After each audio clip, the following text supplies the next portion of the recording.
So I guess we better get started. The sooner we start, the quicker we can be out of here.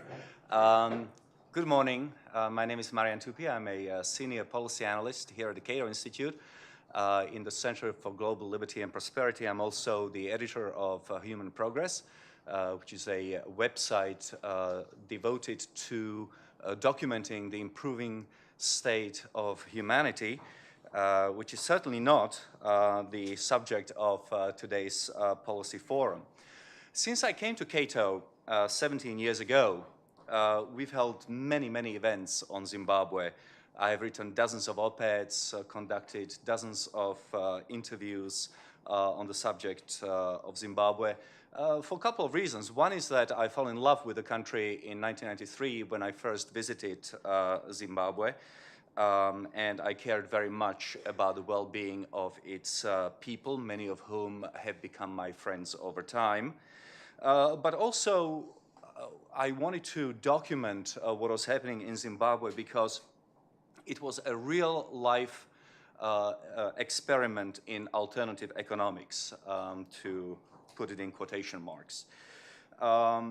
Expropriation without compensation of commercial farmers, indigenization program for domestic companies, hyperinflation to pay government bills. All of these have taken place since 2000, when Zimbabwe, under the rule of the former president Robert Mugabe, really took a downward turn for the worse. So today the results of Zimbabwe's experiment with alternative economics are in. The economy is in ruins. Tens of thousands of people have died due to hunger, disease, or government terrorism, and millions have fled the country. Thankfully, the government seems to be slowly realizing that in order to prosper, you have to have the rule of law, you have to have property rights, you have to have economic competition, and you have to have free trade with the rest of the world. In the last few weeks, we have seen the government announce that compensation will be paid to the farmers who were dispossessed, that indigenization laws will be repealed, and the domestic currency, well, here the story gets a little more complicated, so I'm glad that Steve Hanke is here. The domestic currency, which was abolished, appears to be making sort of a comeback, but we'll talk more about that. And of course, the Zimbabwean government is now appealing to the diaspora to return back into the country. So there are riches of wisdom to be learned from what happened in Zimbabwe over the last 20 years. Regrettably, these lessons are being completely ignored south of the Limpopo, where the South African Marxist government is on its way to repeat almost exactly the same mistakes that Zimbabwe has made. There are moves afoot to nationalize the central bank, with the view, undoubtedly, of printing easy money. There is a promise to change the constitution in order to enable the government to expropriate without compensation the commercial farmers in that country. And of course, the country is experimenting with very strict racial quotas in business and in government. So Zimbabwe continues to be relevant, not just for the sake of its own people, but also for the sake of other African countries who are trying to decide what kind of economic and political arrangements they should follow in order to become prosperous in the world in the future. To start us off today will be a longtime Africa hand, Barry Wood, who was in Zimbabwe in January when the post-Mugabe government brutally cracked down on dissent, killing several protesters and arresting hundreds. He was both in Harare and Bulawayo on his fourth visit to Zimbabwe since 2010. Barry began journalism for the Financial Mail, South Africa's most widely read business weekly. During 3 years in Southern Africa, he was in Mozambique for its declaration of independence and Soweto on the first day of the 1976 uprising. He traveled often to what was then Rhodesia and returned to Zimbabwe in 1987. Barry was the chief economist correspondent or economics correspondent at Voice of America for 2 decades, spending 3 years in Prague leading Voice of America's coverage of the transition of Central and Eastern European economies from communism or central planning to capitalism. He currently writes on global finance and the economy for RTHK in Hong Kong, also for BizNews and MoneyWeb in South Africa. His work has appeared in the Washington Post, New York Times, Financial Times, Barron's, International Economy, and so on. So I'm very pleased to welcome to the podium Barry Wood.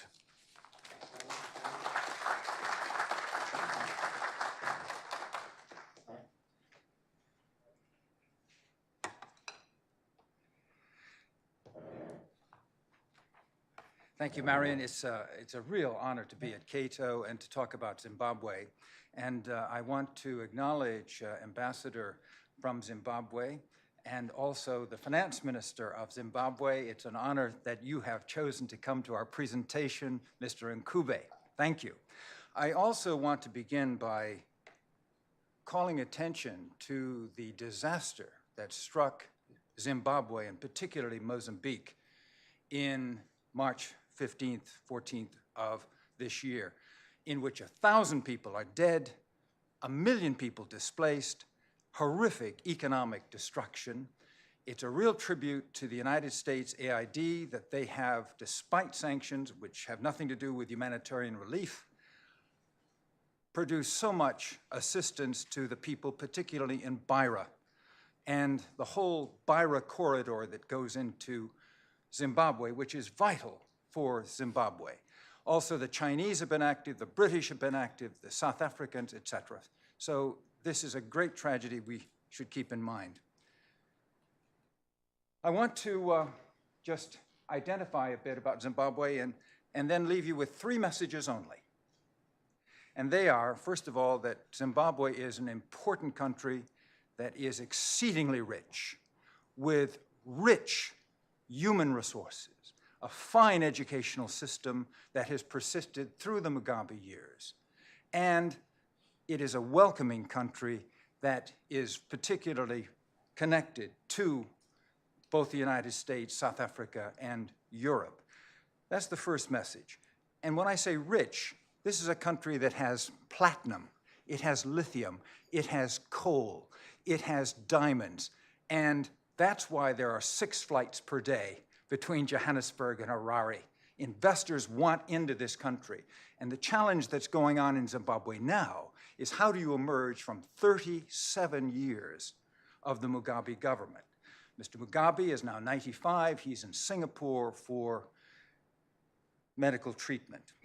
He was deposed in November of 2017. The second message is that tragic mismanagement, particularly in the last 17 years of the Mugabe government, left the Zimbabwe people impoverished, in which what had been a food exporting country became not only a food importer, but 3/4 of the population are food aid dependent, and they have lost perhaps 1/5 of their population. There are 4 million Zimbabweans in South Africa. And this is a country of 17 million in Zimbabwe. So the descent into poverty has pervaded everything. And you have now a country in which the average wage is about $300 per month. So this is a real problem. And the third message is that there are no easy solutions. When you've dug a hole that deep, it doesn't require a very quick response to get out. It takes time. And I want to end with 2 presentations of what's going on in terms of whether the West should engage with Zimbabwe or not. Look, it all goes back to 1965 and Ian Smith. Ian Smith declared independence for the white settlers in 1965. That brought him into conflict with Britain. That went on until 1980. But the war in Zimbabwe cost 1,000 lives. So this was a very severe conflict, and the scars of that continue. It is also true that shortly after independence in 1980, then there was a terrible genocide, some say, in the area around Bulawayo, where the Ndebele's are, in which it is said that 15,000 people died. And the principal perpetrators, it is said with some considerable evidence, were the current president, Mr. Edison Mnangagwa, and the head of the army today. Look, the first 20 years of independence were pretty good. Zimbabwe remained pretty much on course. But beginning in 2000, because it was perceived that the white farmers and the white community generally, which numbered as many as 150,000, now it's down to a couple thousand now, were supporting the opposition. So then began the land seizures. And of course, a food exporting country became a food importer. So that really is the beginning. And what you saw then was the population decline. You saw a 40% drop in GDP over a 10-year period. You saw increasingly oppressive one-party rule, cronyism, corruption, freedoms were curtailed, the media, etc. This all led to, in 2001, the United States Congress passing ZIDERA, which is quite pertinent today. That is the Zimbabwe Defense and, what is it? The Zimbabwe Democracy and Economic Recovery Act. Zimbabwe Democracy and Economic Recovery Act. Some would say it's having just the opposite effect. That was passed by the Congress, and what it did was it put as many as a couple hundred people, preventing them, including the current president, Mr. Mnangagwa, from coming to the United States. So this led then to the IMF canceling any kind of relationship with Zimbabwe in 2002, and the Commonwealth, in 2002, the Commonwealth expelled or suspended Zimbabwe. Now Zimbabwe wants to get back in. 2003, the International Monetary Fund, because of heavy arrears, canceled any kind of cooperation with Zimbabwe. The country is heavily indebted. As I said, they lost 4 million people to South Africa, and 75% are living below the poverty line. All of this disaster culminated with the hyperinflation of 2008. And let me just go through a couple slides. This is Mr. Mugabe. I put this plaque up from the train station. I took this photo. This was in 1983. He was prime minister then, in which Mr. Mugabe was, commemorating or inaugurating the electrification of the rail line between Gweru, and Harare. That's about 250 miles. But of course, look what happened. The copper wires were pilfered, and there is no train service to speak of anywhere in Zimbabwe, and they rely heavily on truck traffic. Then here's the hyperinflation of 2008. Steve will talk about all this financial and economic distress, but there you saw that is a $100 trillion note. It's not surprising, therefore, that people rejected the currency. So when the country dollarized, under a brief period of, you could say, real democracy, 2009 to 2013, there was economic recovery. So that went on pretty well. But then after 2013, things ran out again. So look, I was in January in both cities, as Marion mentioned. Zimbabwe's broke. It has no money at all. All of these rich resources, investors stay away because they're afraid of what's going on. There is no land security, even though the indigenization law, which meant that a majority ownership had to be in Zimbabwe hands, has been largely repealed except for platinum. Investors want in. Bond notes were issued, kind of funny money in 2016. The finance minister in the first row, he has the task of dealing with this problem. And then you see that EcoCash, now there's Mr. Mnangagwa, who is the current president. He's 75 years old, And he has said very openly, Zimbabwe is open for business. And that's the question. Is it really? And certainly the appointment of Mr. Ncube, I'm sorry I don't have a better photo there. These are the transport lines. There you see the Beira to Harare rail line and road. That's vital. And it's been recovered. The fuel pipeline is open again. But there are tremendous shortages of fuel, basic wheat, maize meal, etc. Then you see the rail line to Maputo that goes up, and then 300 miles really from Pretoria, Johannesburg, up to Harare by truck, and then the rail line that goes back to Cecil Rhodes' time that goes through Botswana up to Bulawayo. So this is really what I want to do. And by the way, part of the reason that the coup took place was the desperation of the people. And probably the Mugabe years were maintained because of the discovery of diamonds. But it is thought that corruption and army control of the diamonds really prolonged the misery of the people, but also enriched the ruling elite. So here's the question. Here's the case for engagement. Sanctions have failed to achieve their goals. Have they?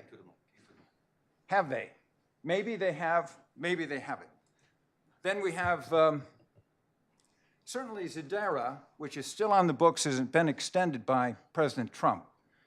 Do they hurt the poor more than the ruling elite? There's a strong case that the sanctions do hurt the poor more than they hurt the ruling elite, which through corruption gets around the sanctions. Market-based reforms are likely to fail without international assistance. But let's not forget what's going on here. The United States, through Zadera, has a veto power in the International Monetary Fund and the World Bank. Therefore, no money can go from the IMF. The arrears, by the way, have been cleared, so that's not a problem. They have other arrears, but that's being taken care of. But they can't do anything unless the United States says, okay, we have a 17% share of the votes in the IMF, 85% would be necessary to have an IMF financial program. They do have a staff monitored program. Then, it is thought that Mnangagwa is far more liberal than the ZANU-PF hardliners who would succeed him. And that's really a key question. The business community, South Africa, and most Western donors want Mnangagwa and Mr. Ncube to succeed, and they can't succeed without assistance, goes that argument. And foreign investors want in, but they won't come in unless they get Western approval. Now, here's the case for not engaging. ZANU-PF is hopelessly corrupt. The aid money would simply be stolen. There's evidence that would give credence to that. The January crackdown, in which 15 people were killed at least, several hundred arrested. This is after a disputed election, which was probably, in the words of some people, the fairest election that Zimbabwe had had in July. There was also a crackdown then. But the one in January really shocked people. And that revealed how brutal and oppressive the government is. ZANU-PF is determined to hold power at all costs. Those are the words of the former United States ambassador to Zimbabwe, who says there should not be engagement on that account, because ZANU-PF simply will not give up power. And it is said that Mr. Ncube, the finance minister, is a front, a very vulnerable man, and that ZANU-PF at its core opposes market-based reform, which is championed, I might say, and it's certainly true, by Mr. Ncube. So we don't know what's really going on. You know, the North Koreans trained the 5th Brigade in Zimbabwe, and that was really part of this Gakuru Hundi massacre back in the early 80s. The North Koreans are still active there. And finally, the government is incompetent and divided, and the reforms won't be implemented. Now, there is the dilemma. And I think on that point, I shall stop.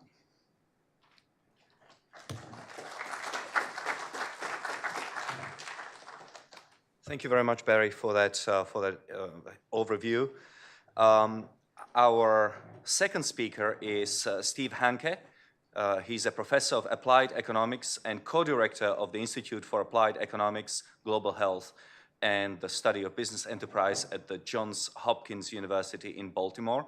He is also a senior fellow and director of Troubled Currencies Project here at the Cato Institute, a senior advisor to the Renmin University of China's International Monetary Research Institute in Beijing, a special counsel to the Center for Financial Stability in New York, and a contributing editor at Central Banking in London, and also a contributor at Forbes. In the past, Professor Hanke taught economics at the University of California, Berkeley.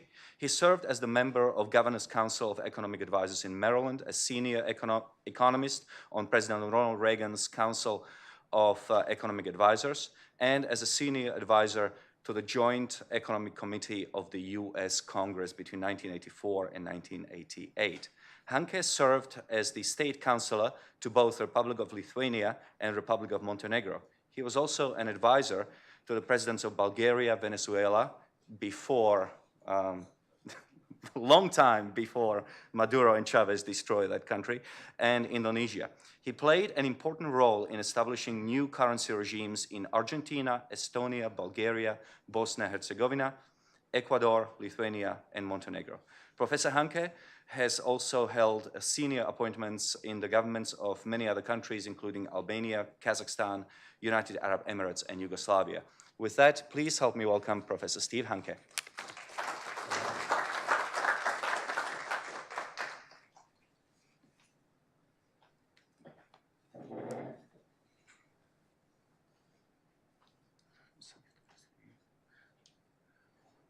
Do we want to set the timer at 0? It looks like I've lost my time already. I will, don't worry, I'll tell you.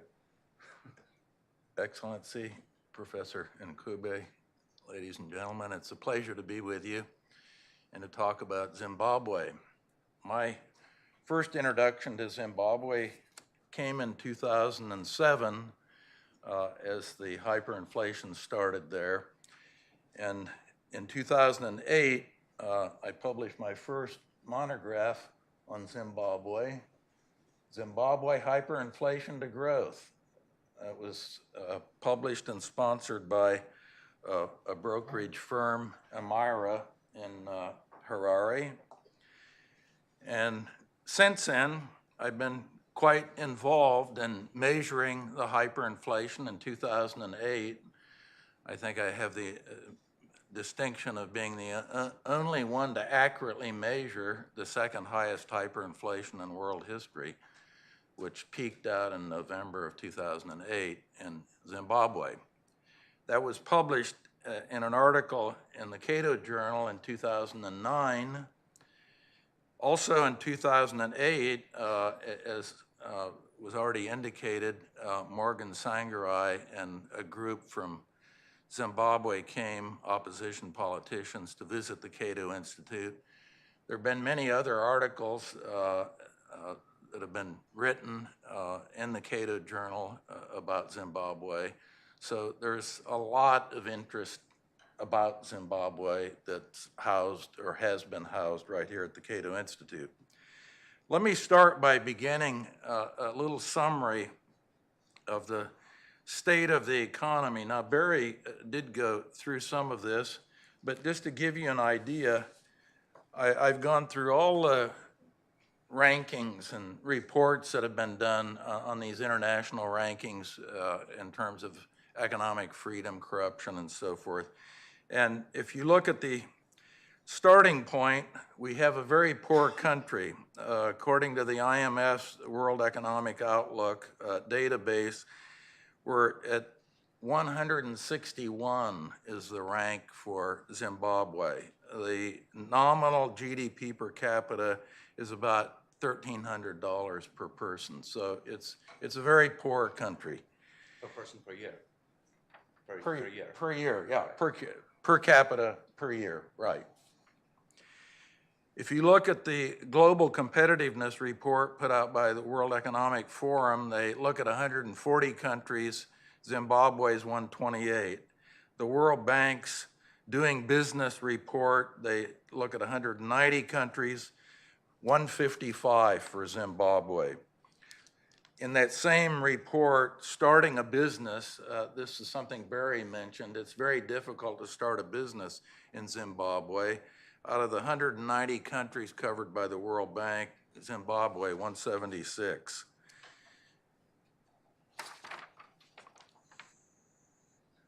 The Heritage Foundation, Index of Economic Freedom, 180 countries, Zimbabwe 174. Cato Institute's Human Freedom Index, which Ian Vasquez puts together and directs, 162 countries, Zimbabwe 143, pardon me. Economic Freedom of the World, the Fraser Institute, which Cato is associated with, 162 countries, Zimbabwe 127. Corruption, which Barry mentioned, 180 countries, Zimbabwe ranks 160. So I think with that you get the picture. I mean, if you were patient and taking notes, you can see we're getting down to the bottom of the barrel. If you look at the mining sector, the Fraser Institute does a survey of 83 countries, and you have Zimbabwe way down at the bottom of the barrel. Now, mining is potentially a huge industry and could be a very dynamic aspect of the economy, but the ranking in terms of is this a desirable place to be if you want to mine? And the answer is no. There are a lot of problems. So the question is, how did Zimbabwe plunge down to these tremendously low levels? And there are four common elements, and I'll go through these in a moment, but to give you the top four, we have property rights. Things, as Marion mentioned, property rights, number one. 2, money. 3, there's no hard budget constraint in Zimbabwe, and I'll explain a little bit what that is. It's basically a situation where you have no discipline, very weak institutions, and no one's in control of fiscal affairs. That's what, when you have a soft budget and no hard budget constraint, anything goes basically in the fiscal sphere. And the fourth item, which has been alluded to a little bit with Barry's remarks, is that the dominant political party, ZANU-PF, is a party that operates much like an organized criminal syndicate or crime syndicate. So those are the four big ones. Now, let me go through the timeline that I've developed for the plunge. July 2000, and this one you'll almost have to take notes for because I'm going to go very fast through this thing. July 2000, fast-track land reform program that catalyzed the economic downturn. I mean, the plunge really started in July, and this is a property rights issue, so this one's property. Then in March 2007, hyperinflation begins. That's money. Now, what is hyperinflation? There's a lot of confusion about this, but in 1956, Phil Kagan wrote the classic article on hyperinflation. It was in a book that Milton Friedman edited, and the definition has become, as a result of Kagan, 50% per month. Inflation at 50% per month. I modified that slightly now, and the hyperinflation is 50% per month, and it has to be measured 30 consecutive days. We can measure now with high-frequency data inflation rates, so 30 consecutive days, all over 50% per month. Now, the question is, how does this, let me move actually back just a second. This is when it started. You see March 2007, and see the thing zooms up, 89.7, that's sextillion%. I had to look that up myself. I mean, that's a very big number. So that was the hyperinflation, and this is where it put Zimbabwe at number 2, with the prices doubling at the peak in November of 2008, just slightly over 24 hours. So every day you had half of the purchasing power of the Zim dollar was being destroyed in 24 hours. A fantastic rate of hyperinflation. Now, the question is, how do you get hyperinflation? And actually, it's fairly easy. Now, Milton Friedman always says inflation everywhere and at all times is a monetary phenomenon. Well, that is true, but there's something behind it that kicks it off, and that is a fiscal problem. And the fiscal problem simply is that the government runs out of sources of finance to finance its government expenditures. So let's go through them. You've got taxes. If those dry up on you, that's a problem. You've got the domestic bond market. If that isn't available, you got a problem. You've got the international bond market. If that isn't available, you got a problem. And you've got state-owned enterprises, and if they're not generating free cash flow, you got a problem. So if you have all those problems on top of you, what do? You go to the central bank, and you tell the central bank to turn on the printing press, to supply credit to the government that has run out of sources of money. So ultimately, hyperinflation is actually a fiscal problem. It's caused by the lack of discipline and the lack of a hard budget constraint on the budget itself. Now, in Yugoslavia, where I was an advisor, from January of 1990 until May of 1991, when they decided they were going to have a civil war instead of doing economic reform, I measured the hyperinflation in Yugoslavia. That was another doozy. We have Yugoslavia at number 3, behind Zimbabwe, way behind as it turns out. But look at the number. The number over here, 313 million% per month. So every day and a half, the Yugoslav dinar was losing about 50% of its purchasing power. So anyway, I measured that one. That was the first actual hyperinflation that I was able to accurately measure, was in Yugoslavia. But in Yugoslavia, at that time, 97% of all the government expenditures were being financed by the central bank. So taxes, government bond issuance, and revenue from state-owned enterprises was only accounting for 3% of the government expenditures. The rest, it was the printing press over at the central bank and the lack of any kind of hard budget constraint.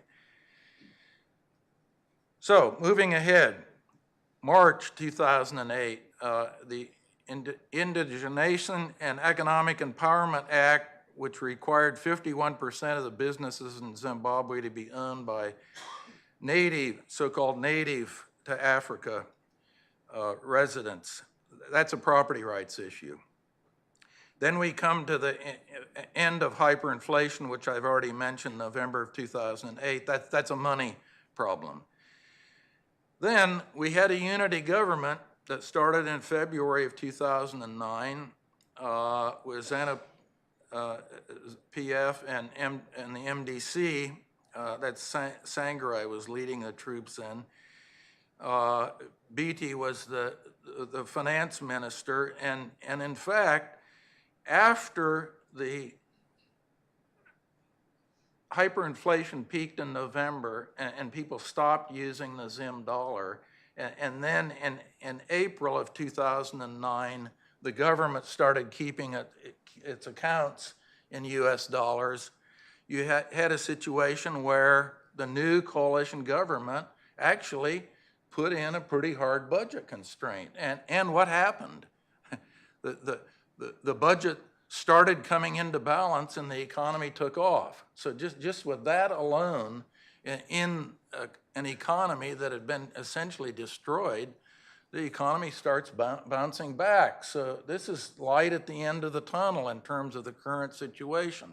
You do the right things, You get a hard budget constraint in the system, and boom, right away, you're going to get a positive shock. By July of 2013, the coalition government ends, the hard budget is gone, and right away, they're at it again. December 2014, the introduction of bond coins and small denomination government liabilities were issued. That's to help finance the government. This is a soft budget constraint coming in, the hard budget constraints starting to go out. In November of 2016, bond notes are introduced, valued at par, and real-time gross settlements, a form of electronic money, shall we say, entered the scene. That's, again, money, hard budget.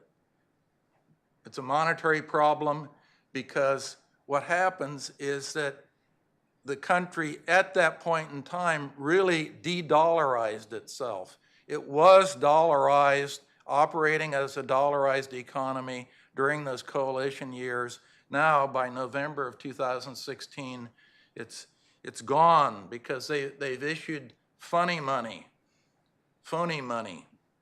in bond notes and real-time gross settlements. Then September 2017, Zimbabwe has a second hyperinflation. So they have two in 1 decade, less than a decade. Now the second hyperinflation, I think, was one of the main points that led to the downfall of Mugabe. I think his Achilles heel was the hyperinflation 2008, then bang, it comes back in 2017, and I think that laid the ground for the coup that replaced him.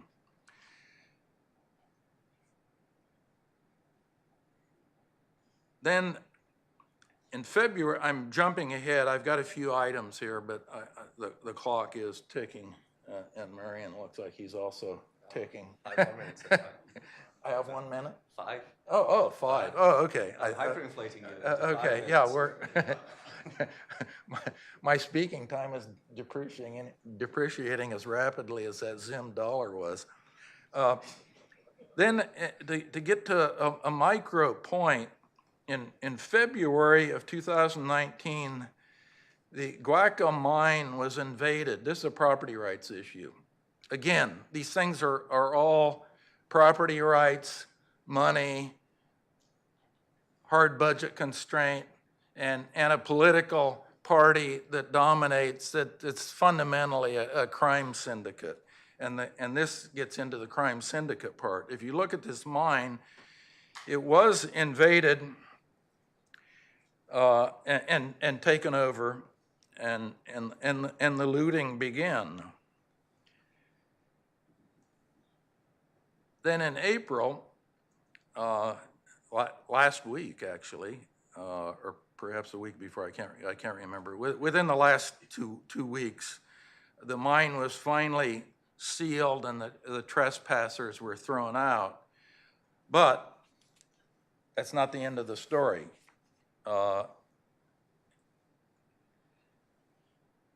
We've had 14 months since this particular mine in the Midlands was literally invaded.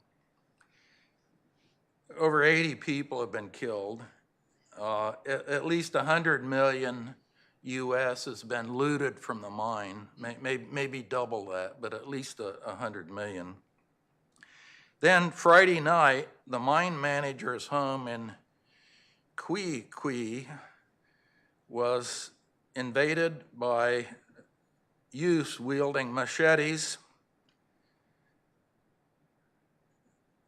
The group, or shall we say a gang, is Al-Shabaab, and the leader of this crime syndicate is none other than a certain Owen Ncube, known as Muda. Who is Muda? Well, Muda is the current Minister of State Security and the President's right-hand man. So this gives you a sense of there's a little problem And this is a property rights problem. You can't invade a mine and take $100 million worth of gold out of it if you don't own the mine. So, what to do? In November of 2017, I wrote a piece in the New York Times suggesting that Zimbabwe adopt a Singapore strategy. And the Singapore strategy was developed by Lee Kuan Yew in 1965 when Singapore became independent. Singapore was, by the way, poorer than Zimbabwe is today. It was really the pits in 1965. They were almost at the point of having a civil war, really a race war. It would have been a civil war. And Lee Kuan Yew came in, great man, great vision. And what was the vision? What's the Singapore strategy? Well, he established a currency board that would, by the way, if this was done in Zimbabwe, there would be a Zim dollar. The Zim dollar, if the anchor was the US dollar, the Zim dollar would just be a clone of the US dollar. It would work exactly like what we did in Bulgaria.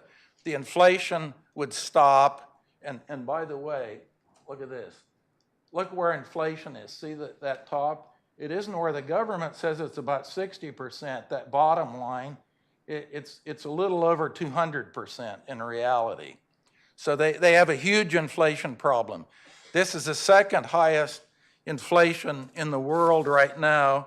The first spot is Venezuela. Venezuela's inflation rate is 88,558% per annum, 207% in Zimbabwe. So you put a currency board in, we're going through the Singapore strategy.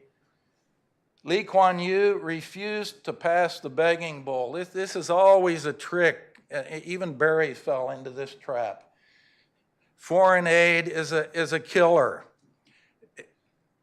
All the elites in Zimbabwe think if they just, the pot of gold is at the end of the rainbow is foreign aid. Somehow foreign aid is going to bail you out. It's never bailed anyone out.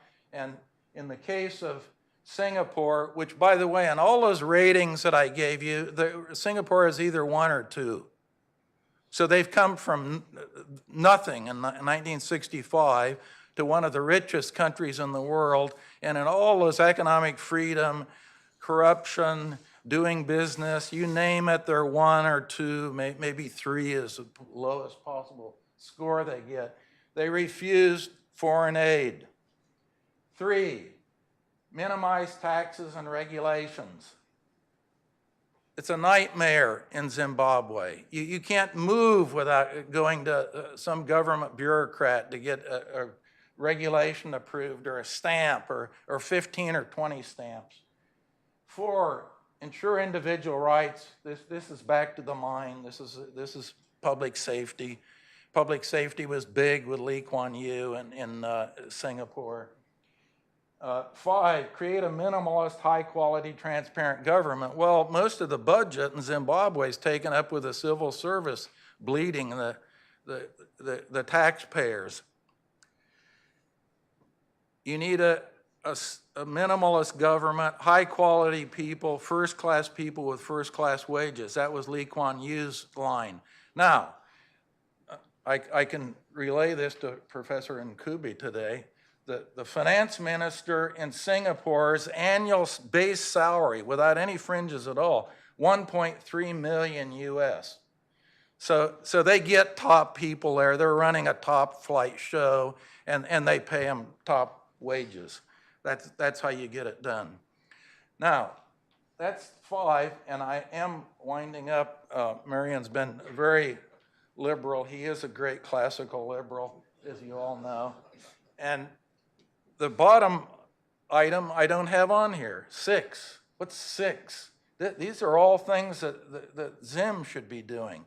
On the outside, sanctions should be dropped immediately. Sanctions don't work. Sanctions are for losers. the history of economic and financial sanctions is one failure after another, the production of all kinds of negative, unintended consequences. So step one, unilaterally, the U.S. and the international community, to the extent the international community is involved, should drop sanctions and encourage, of course, the adoption of the Singapore strategy and stop talking about foreign aid. Foreign aid is not going to rescue Zimbabwe. End of story. Thank you.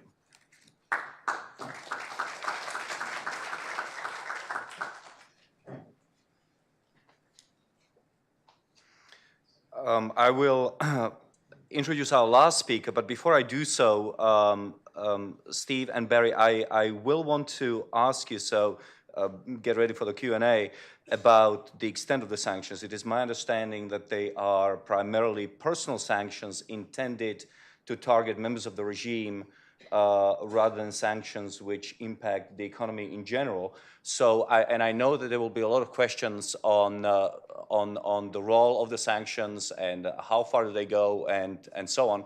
So we'll make sure that we have that conversation after our last speaker is done. Our last speaker is Judah Moore, who is a visiting fellow at the Center for Global Development. He previously served as Liberia's Minister of Public Works, with oversight over the construction and maintenance of public infrastructure from December 2014 to January 2018.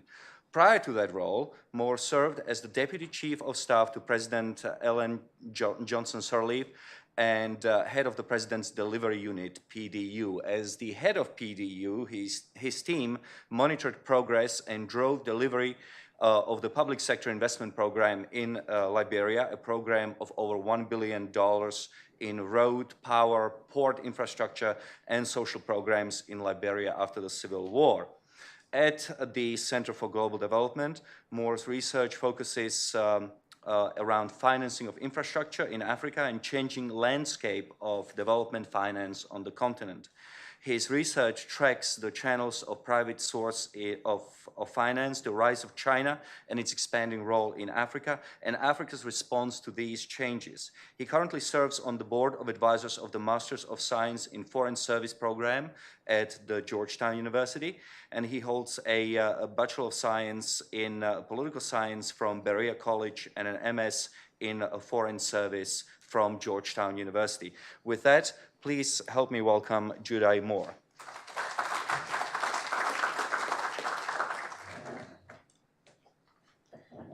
Thank you. It's good to be here.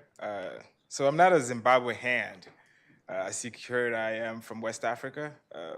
My research at the Center for Global Development also focuses on governance in general on the continent. And so my comments today are largely in response to that.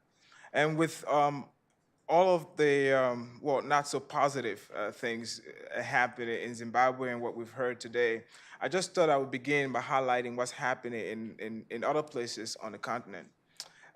Ghana is set to be, by the IMF, the fastest growing economy in the world in the coming year at about 7.6 to 8%. And Ghana also graduated from the IMF program. Ghana is no longer in an IMF program. We've also seen that between 2010 and this year, about 21 African countries have been able to tap international financial markets issuing Eurobonds, the most recent being Benin, small country, but even Benin's offer was oversubscribed. Benin issued Eurobonds for about $500 million and got about $3 billion in response. And the reason I'm highlighting this is one of the reasons Ghana has made these Ghana is the star that it is today is the opposite of some of the things that the previous speakers highlighted. One is the predictability of the regulatory environment. If you're going to do business in Ghana, it's pretty clear what the rules are and what the taxes are. And so this predictability encourages foreign direct investment, encourages even domestic investment, standard tax regime, strong public financial management systems, and political stability. So for my comments today, I just wanted to highlight in terms of the role of institutions, continental institutions, when actions by a state government are deemed to be unconstitutional. We've heard about everything that happened in Zimbabwe from people who focus on Zimbabwe, and just a cursory reading of what's happening in Zimbabwe, some of what they said would be evident. Why, in the course of all of those years, did we not see stronger action from SADC, the South African Development Community, or from the African Union in terms of responding to this? Why have we not seen a stronger policy reform or a response to these issues in Zimbabwe? And I just thought I would just talk a little bit about why we see this and what going forward in terms of resolving what's happening in Zimbabwe, what role continental institutions can play, especially in the overall governance structure. I think the first thing is the AU it comes out of the Organization of African Unity that was formed to defend African governments, to bring about independence for African states and defend the independence of African states from their former colonial masters. And so if that is in the DNA of an institution, then that institution very likely would be more protective of its members than ordinarily it would be. But the AU and continental institutions, regardless of what was happening, were caught in a very tight position. There was sanctions from the US government on Zimbabwe. There was expulsion of Zimbabwe from the Commonwealth. There was the end of the IMF program. So there was an international effort to isolate Zimbabwe because of weak governance issues, as have been highlighted by my fellow panelists. For the African Union and SADC, for African institutions, they saw that siding with the international community, regardless of the merit of that, would completely isolate Zimbabwe, and it would undermine what was in the DNA of the institution. It is not as if they didn't get involved, which brings us back to the second problem. One was, so the first one is an attempt not to be seen as isolating a member country like Zimbabwe. The second thing was Robert Mugabe's role and the role of revolutionary parties across the continent, whether it's the ANC in South Africa, ZANU-PF in Zimbabwe, CCM in Tanzania, Frelimo. All of these parties have a history in resistance to colonialism. Robert Mugabe and the members of the ZANU-PF were seen as comrades. And so consequently, it wasn't as if some government by itself making decisions on, it was your comrade in another country. And so because of that, and then the structure of the African Union is such that the assembly, which has its heads of states and governments, presidents and prime ministers, actually are the ones who make the decisions on whether sanctions will be issued. It was almost impossible that out of that assembly would come any strong and stringent action on a member country like Zimbabwe. So there was that. And then I like to highlight another issue, which I call the Barack Obama red line problem. President Obama, for those who are following, know that he said that the use of chemical weapons in Syria would be a red line. Well, the Syrian government did use chemical weapons and the US government did nothing. That the red line issue was, what do you do then? In the case of Zimbabwe, should the African Union or SADC issue a stringent warning or take actions against the government? What then? The AU, very little trade actually occurs within African economies. So in terms of sanctions, it would be weak. The way the African Union and institutional organizations on the continent have gone about doing this is they play the reverse side of the big man, strong man, big powerful man, big chief. So for example, they would deploy Thabo Mbeki to meet with the Zimbabwean leadership and try to urge the Zimbabwean leadership to go in the right direction. They might get Olusegun Obasanjo to meet with the Zimbabwean leadership and try to urge them to move in the right direction. But none of those actually work. The most substantive changes we've seen, the most substantive critique we've seen of African governments by African governments is through the Africa Peer Review Mechanism. When you read the countries that have acceded to the APRM, when you read the reports that come out of there, the reports are pretty, for documents coming out of the AU and AU system, they're pretty strong in terms of their criticism. There is a report on Algeria that if you read that report, you would think it was written by maybe Amnesty International, but that comes out of the APRM. Zimbabwe, of course, has no APRM engagement, and there are no reports on Zimbabwe in terms of its APRM. The problem is, strong critique notwithstanding, there's been very little action on the part of the African Union in terms of its members, especially incumbent governments that are seen as being unconstitutional. So going forward, the question of sanctions remains strongly debated on the continent. Civil society across Zimbabwe, opposition parties across the continent are there is a dispute on whether sanctions are effective or not. It is difficult to imagine how else a response policy that is all carrot and no stick is not going to work. Countries, individuals, institutions need to be able to know that if they perform in a certain manner, these are the carrots that are available. But when they don't, there will have to be sticks. Without balancing carrots and sticks, it's almost impossible that any of these issues are going to be resolved.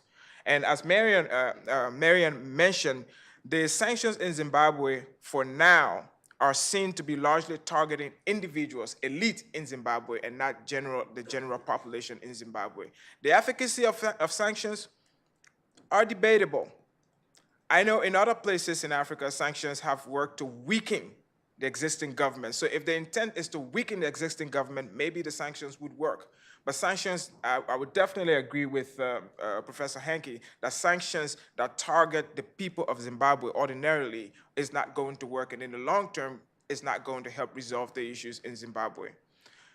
However, it is almost impossible that without some sort, like I said, without some sort of coercive mechanism, without some sort of stick attached to the Zimbabwe project, to imagine how else the Zimbabwean government is going to make the kinds of changes and reforms that will make a Zimbabwe easily become, say, what I described from Ghana and other African countries that have been able to win the confidence of international financial markets and be able to solve Zimbabwe's problem. There is a saying in South Africa that if all the Zimbabweans were to go home, the South African economy will collapse, right? Because all across South Africa is competent Zimbabweans who are occupying a lot of those positions. For institutional organizations, whether it's the Afrexim Bank or the African Union, technical positions across those institutions is also Zimbabweans. So in terms of human capital, Zimbabwe is one of the most better endowed on the continent, but it's almost impossible for that human capital to be put to good use without the space in which to work. So in a conversation that we had before, as I wrap up, the question was, there are no questions about Mr. Ncube's competence or his intentions. It's clear that Mr. Ncube is one of the most competent people you could put in that position, and if anybody in Zimbabwe could help lead the economy out, it will be him. The question is, does he have the space to do what he needs to do? And if he doesn't have the space to do what he needs to do, then his competence is not going to be very useful. So how can Zimbabwe's neighbors, the international community, work so that people like Mr. Ncube, who want to be able to take Zimbabwe to the next step, are given the space in which to act and be able to achieve that? Thank you. Thank you very much. Thank you very much. So, in Cato's spirit, we actually have a debate. We have a divergence of opinion, which is actually wonderful, about Western response to what is happening in Zimbabwe today. And I think that the most fundamental point of diversion between the speakers was on the subject of sanctions. So before I'm going to turn it over to Q&A and the audience at large, I'm going to give 1 minute to each of the speakers, starting with Steve, to explain precisely where does the, what sanctions are you talking about, where does the harm come from? But I will insist on short responses. Thank you. I think it's on, yeah. Okay. To the extent that sanctions are issued by a sovereign against an individual, this is the individual argument, these are really counterproductive, because if an individual has been involved in a criminal activity, they should be prosecuted with all might of criminal justice. It has nothing to do with sanctions issued by a sovereign, because that starts bundling in all kinds of other things, and it implies that the sovereign issuing the sanctions on an individual in Zimbabwe, for example, is hostile to Zimbabwe. So it's sovereign to sovereign. Forget the individual thing. It's viewed as an attack on Zimbabwe, even if it's very isolated on one individual in particular.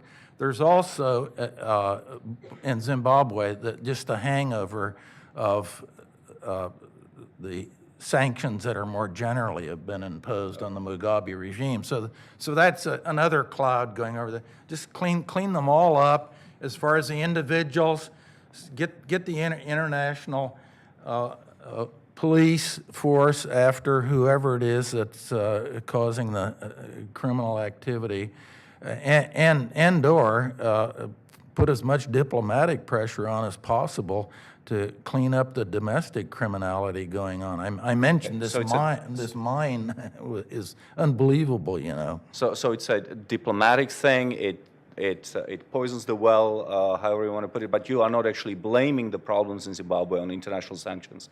You are not implying that they had fundamentally undermined the economic growth in the country. I think the Zimbabwe situation is homegrown, made at home. There's no question about it. The sanctions just aggravate, because the sanctions, in fact, are an excuse. They entrench all the bad guys in Zimbabwe, because they always can say it's the outsider who's causing all of this, and it's the outsider who's the enemy. That's why you've got to clean the deck and get rid of them. Right. My perspective, and I'm not at variance with Steve at all on this, and whether they have aid or not, but here's the question about American sanctions. That's really the key. It's the International Monetary Fund. The International Monetary Fund can either wave a red flag or a green flag. Without IMF approval, and the Americans block it, as I explained, there cannot be a restructuring of the debt, which is clearly on Mr. Ncube's agenda. There cannot be any kind of private lending into Zimbabwe, because they wait for an IMF approval. So that's the key. Whether there's money coming from the IMF is relatively unimportant at this stage. But those ZIDERA measures prevent the United States from supporting any kind of help for Zimbabwe beyond a staff monitor program, which means no money, just advice and consultation. I want to pay tribute to Professor Ncube. You've honored us by listening to our discussion, by coming here. He and I first met when he was a professor in the business school at University of Witwatersrand in Johannesburg. He became the chief economist at the African Development Bank, and he is the best hope, the best thing that's happened in Zimbabwe since November 2017. So thank you. All right. Now, let's turn it over to our last speaker. And Judah, do you want to opine on these sanctions? Just quickly, the tools of international foreign policy making, the tools of international affairs are limited, and some are really blunt. Sanctions are just simply one of them. The question I have is, in response to what is happening in Zimbabwe, if there is a process of basically bringing in Zimbabwe out of the cold and reincorporating Zimbabwe so that the Zimbabwean economy grows, so that Zimbabwe is able to regain its place in Africa in terms of its economy. So that policy, whatever it is going to have inducements and some sort of stick, for no better word to call it. There's carrots and stick. So what else is available? Now, obviously, you do not want sanctions that targets the Zimbabwean economy writ large, because that's only going to aggravate the problem and worsen the condition of ordinary Zimbabweans. But in instances where, if there is a way to induce the behavior of actors in Zimbabwe outside sanctions, then I'm open to what those are. I just don't know what they are. Thank you very much. Okay, we'll open to Q&A. We have about 20 minutes left.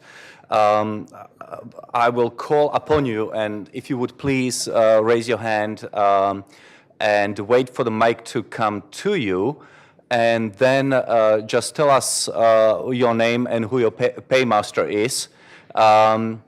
And please state your question in a form of a question. So we'll first go to that gentleman over there.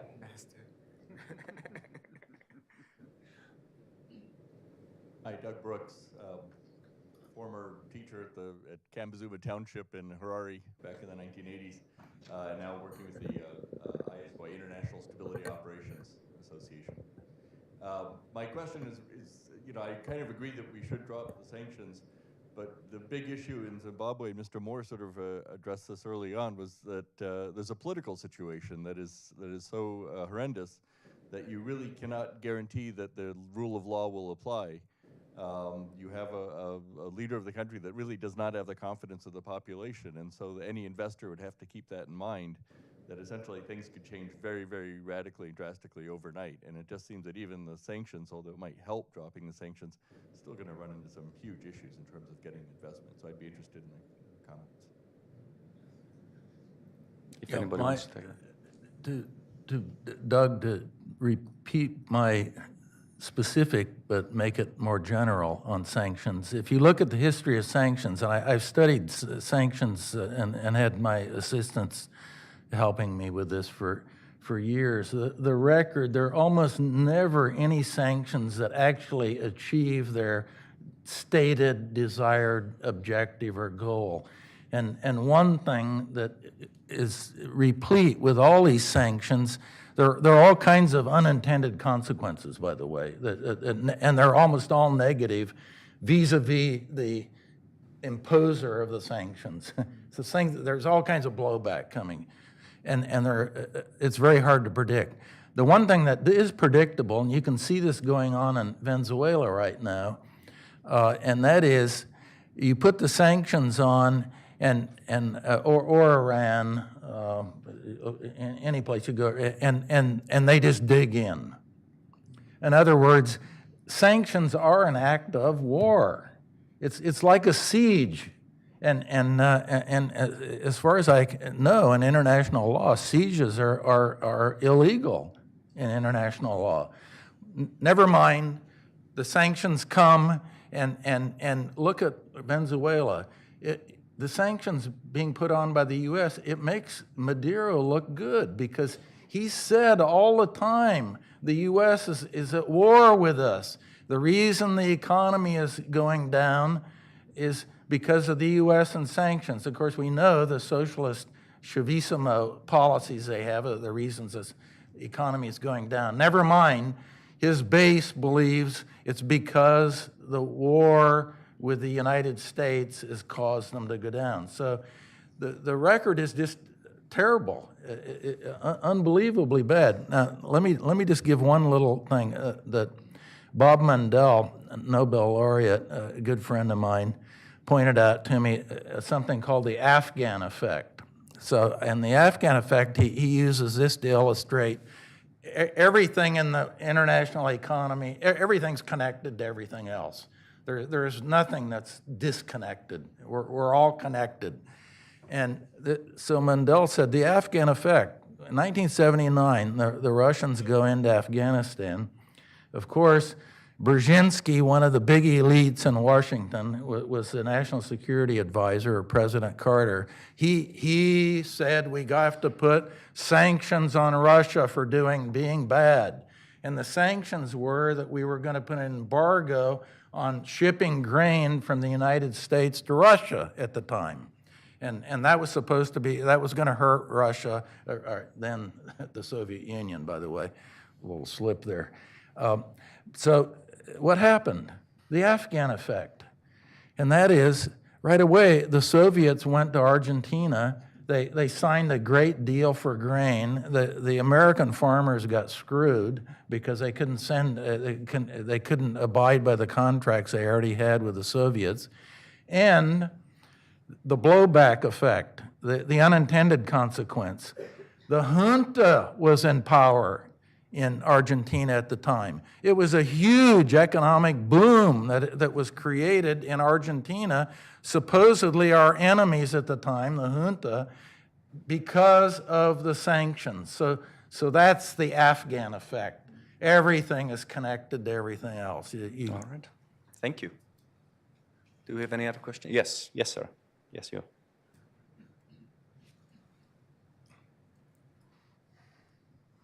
Clark Ellis, I'm a retired Foreign Service officer. I would like to have a little more discussion about foreign aid. Foreign aid, I think there are two basic types of foreign aid. First, there would be humanitarian assistance, such as, I think now for Mozambique and Zimbabwe after a tremendous natural disaster, such as the tropical cyclone that hit. And I think it's hard to argue against that. With regard to the other type of aid is development assistance. And I certainly would agree that there have been a number of cases where that has not worked out. But if you look at Taiwan and the Republic of Korea, the foreign assistance that we gave to them in the 1950s and the 60s worked out pretty well. They helped those countries develop basic infrastructure, recover from a war, for the case of South Korea, and have enabled them to become democratic, very prosperous economies. And yet, I think that they seem to have been grateful for that assistance, and I think it was positive. Doesn't mean it's worked everywhere, but I think if you have a proper governmental situation with enough honesty and integrity in the government, that foreign development aid can be successful. I'll tackle that. I think that foreign assistance is controversial. I'm persuaded by Ms. Moyo from Zambia, who argues very strongly against foreign assistance because countries that are recipients become aid dependent. And whether aid is benefiting the people is, again, controversial. I don't quarrel with what you say about Taiwan and other countries. Whether aid to Zimbabwe from the United States or from Europe would be successful, I think foreign investment is far more powerful. And I would just add to that. I think for ordinary people in Zimbabwe, the idea that somehow, Ms. Moyo's point that aid is destructive, we would wait on that principle while people go hungry, people are sick and can't get medicines. And the idea of, I definitely do not agree with that. I think in instances where people are suffering, in instances where people can be assisted, foreign aid definitely should be. And it depends on how a country uses the foreign aid that comes to them. In the examples you gave, in 1957, the U.S. created an institution called the Development Loan Fund that actually helped with road building in Taiwan, providing technical assistance in terms of agricultural extension services that actually help grow the agricultural sector in Taiwan. So I think foreign aid has this point. I just wanted to go back quickly to the sanctions piece. I think it was Secretary of Treasury Mnuchin over the weekend said that the U.S. was open to reverse actions if they didn't keep up their end, if the U.S. doesn't keep up its end of the bargain, the agreement, the bilateral agreement that they're negotiating with China.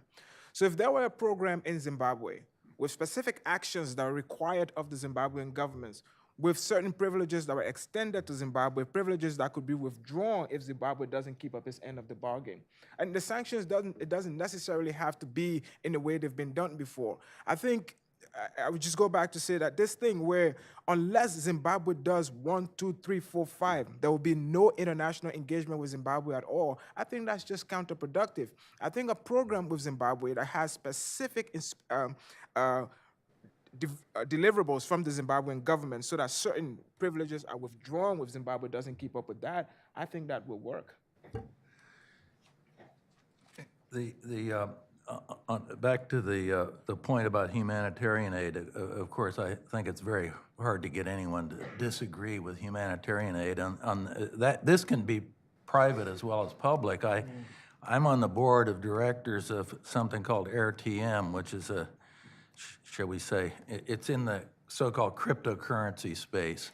And I just learned last night that I've been leading a campaign, and we've just raised $100,000 that we'll be distributing to needy children in Zimbabwe. Now, that's humanitarian. It's private, though. It's not. We're doing it privately. We're not. It's not a public thing. So you can do things privately, publicly. Humanitarian. You know, who in the world can put thumbs down for humanitarian aid? The development assistance issue that you raise is interesting because in everything in life, there's a distribution from from low to high, and you've taken a couple of examples out on the tail of the distribution and says, oh, development aid works. Well, the thing is, on average, it is a huge failure. You get recidivism. It's always the same guys coming back to the trough over and over and over again. Now, they're coming back because it doesn't work. And so the average is a disaster. And if you look at the you know, kind of bell-shaped distribution, most of the space under there is all negative. Now, you've given a couple on the positive side, so much the better. But you got to look at the whole distribution when you're looking at these programs. And the record is very poor for foreign aid.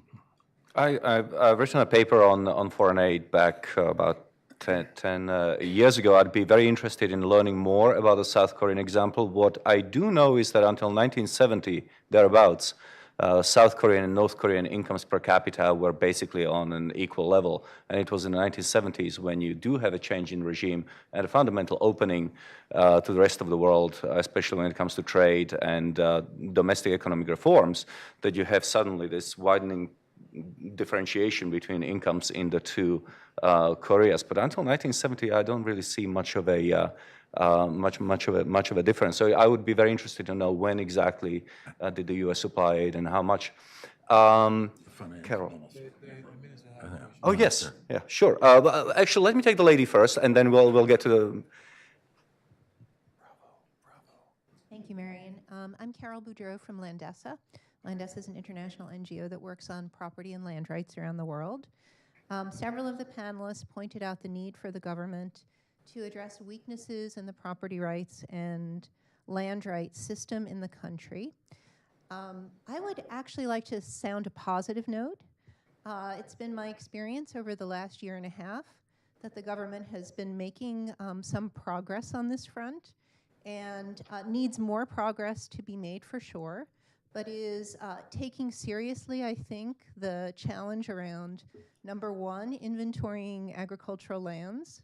Number two, thinking about how these lands can be returned to or redistributed to people who need access to these lands.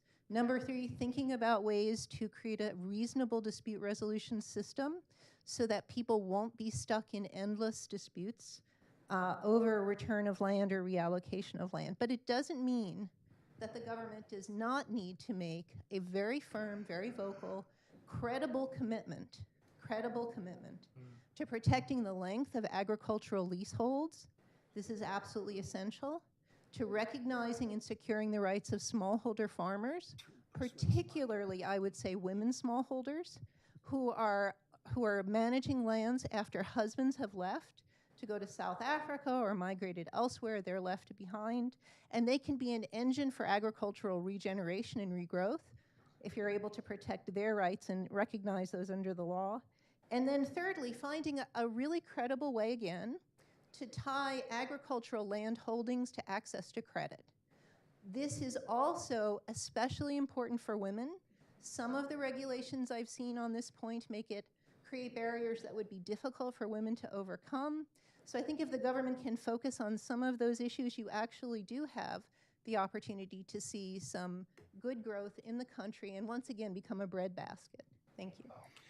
Well, I think it's quite appropriate that we are sitting in the Hayek auditorium because spontaneously we have ended up in the audience with one of the world's top authorities on land rights, Carol Boudreau, and the Zimbabwean finance minister. So let me give the microphone to the Zimbabwean finance minister. Maybe you can reflect on what Ms. Boudreau was saying, but also if you have a question, please go ahead and ask it.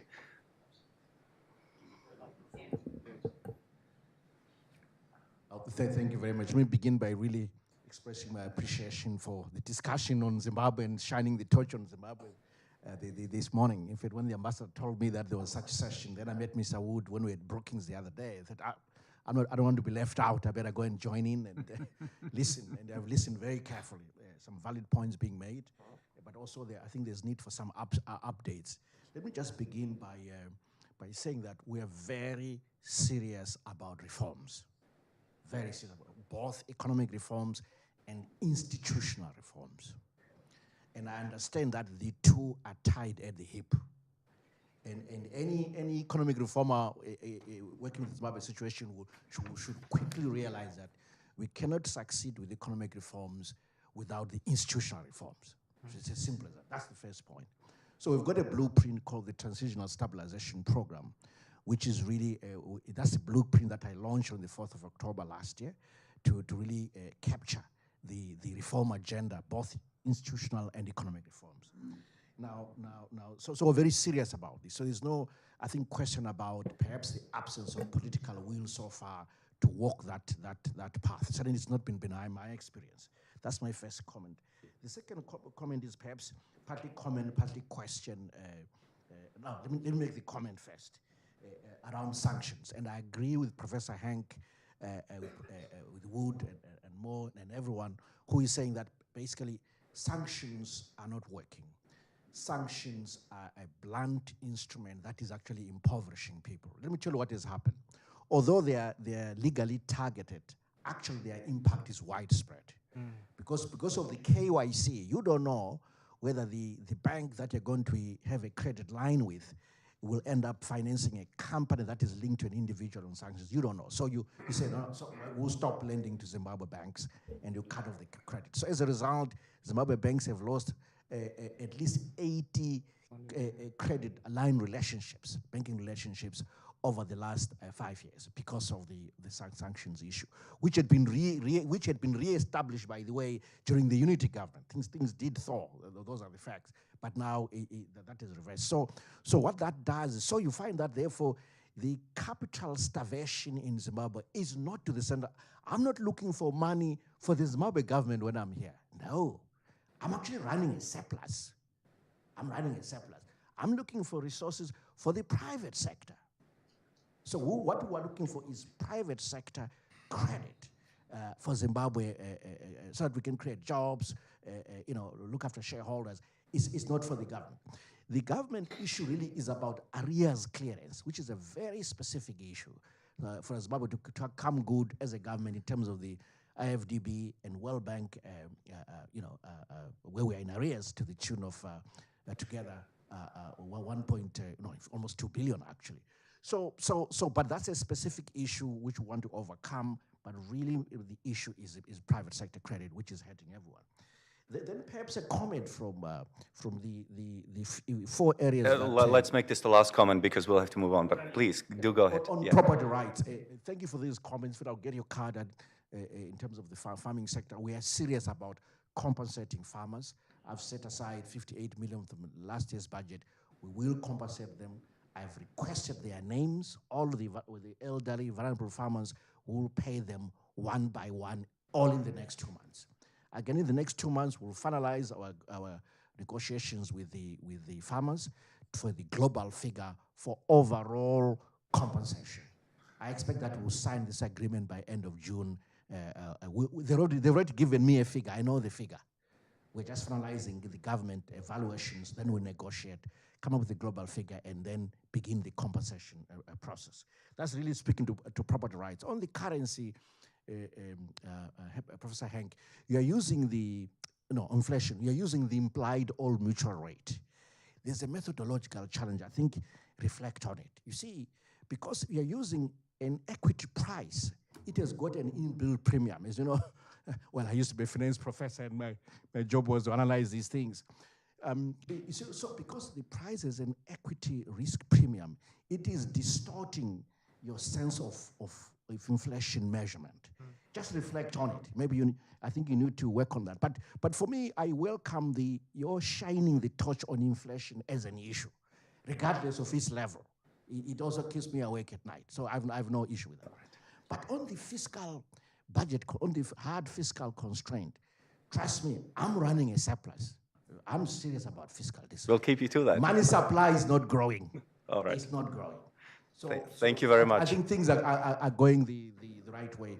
And certainly thank you for the conversation from everyone. I really appreciate it. Thank you. And I thank you. I thank you very much for providing that comment. And I think we've learned some new things from you. I really appreciate it. I think that at a time when in DC people talk a lot about different sides not talking to each other and there being a lot of hot air being blown all over the city, I think that we have shown that we can get together, address very important subjects that impact the livelihoods of millions of people and do it in a civil way, even when we disagree. With that, I want to thank you all. Please join us for lunch upstairs, and do come and join us at Cato in the future. Thank you. Bravo, bravo. Thank you so much. Thank you. Thank you. Steve. Thank you.